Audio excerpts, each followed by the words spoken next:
Assalamualaikum warahmatullahi wabarakatuh. Selamat pagi para dokter dan seluruh audiens pada hari ini.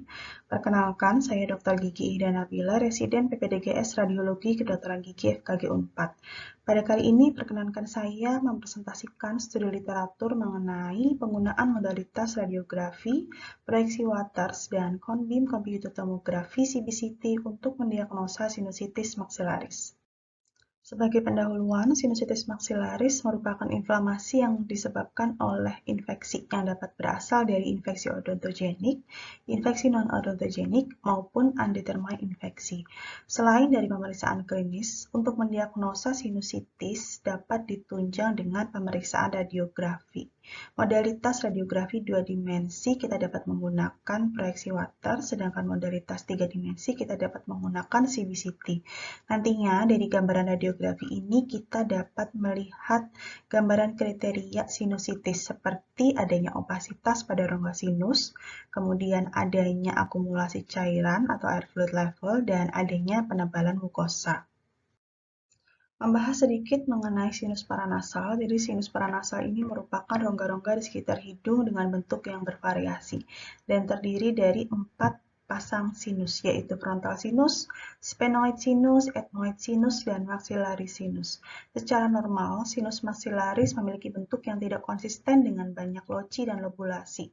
Karena rongga tersebut berisi udara, maka sinus ini akan tampak radiolusen berbatas jelas pada radiografi. Penebalan mukosa yang normal pada sinus adalah sekitar 1-2 mm. Pada kasus sinusitis, pada radiograf, nantinya sinus akan tampak opasitas atau berkabut, lalu tampak penebalan mukosa pada rongga sinus lebih dari 2 mm, dan tampak akumulasi cairan. Sinus maksila disebut juga sebagai antrum Highmore karena merupakan sinus yang paling sering terinfeksi. Karena sinus ini adalah sinus yang terbesar. Kemudian letak ostiumnya lebih tinggi dari dasar sehingga aliran sekret atau drainase dari sinus maksila hanya tergantung dari gerakan silia. Kemudian dasar sinus maksila adalah dasar akar gigi, sehingga jika terjadi infeksi pada gigi maka dapat menyebabkan sinusitis maksilaris. Kemudian ostium sinus maksila terletak di meatus medius di sekitar hialus semilunaris yang sempit sehingga mudah tersumbat. Berikut adalah gambaran penebalan mukosa pada sinusitis maksilaris. Pada gambar A dan B kita dapat melihat penebalan mukosa dalam batas normal yaitu kurang dari 2 mm.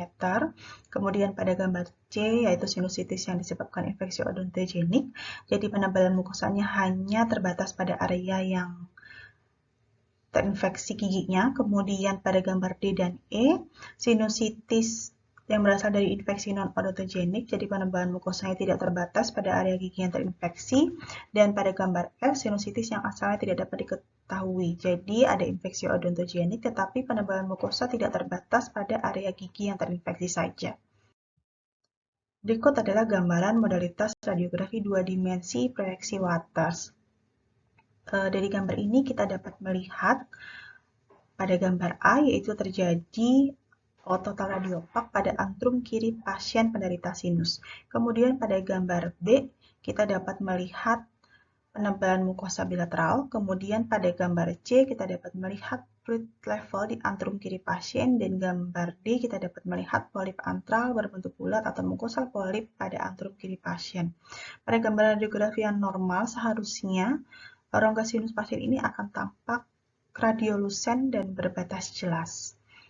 Proyeksi Waters ini sebenarnya dianggap cukup untuk membantu mendiagnosa kasus sinusitis maksilaris, tetapi karena ini merupakan modalitas 2 dimensi, maka terjadinya distorsi dan superimpos dengan anatomi normal lainnya itu akan sangat tinggi, sehingga itu menyebabkan hasil interpretasi menjadi bias dan menyebabkan hasil negatif palsu. Selanjutnya membahas mengenai konbim computed tomography atau yang biasa kita kenal dengan CBCT. CBCT ini menjadi pilihan modalitas radiografi dalam membantu mendiagnosis dan merencanakan perawatan di kedokteran gigi. Meskipun sebenarnya CT dianggap sebagai gold standar untuk menampilkan rongga sinus maksilaris, tetapi CBCT lebih disukai untuk aplikasi klinis karena sifatnya yang memiliki dosis radiasi yang lebih rendah, kemudian resolusi yang lebih tinggi, dan waktu pemindaian yang lebih cepat. Modalitas radiografi ini juga memungkinkan pencitraan penampang 3 dimensi sehingga dapat menghilangkan distorsi dan superimposisi dengan anatomi normal lainnya.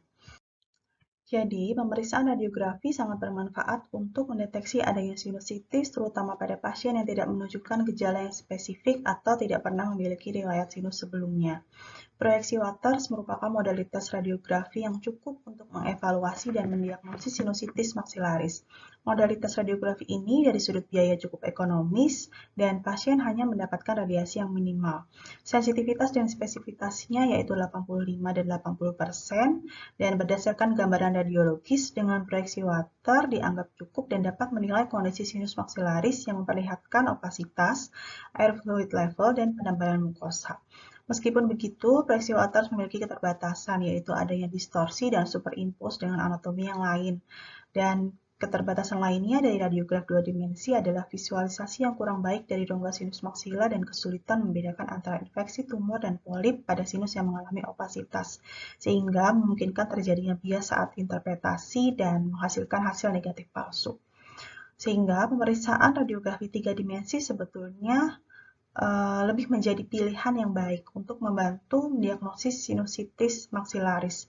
Karena visualisasi sinus maksilaris dan struktur tulang pada CBCT lebih mirip dengan gambaran CT yang menjadi gold standar dalam membantu menegakkan diagnosis sinusitis. Pada CBCT pula kita dapat mengukur secara lebih akurat penebalan mukosa yang terjadi pada kasus sinusitis.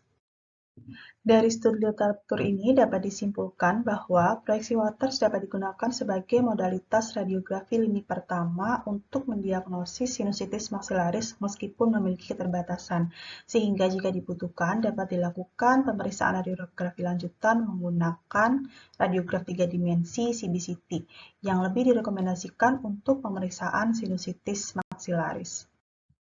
Berikut adalah beberapa referensi yang saya gunakan untuk studi literatur ini.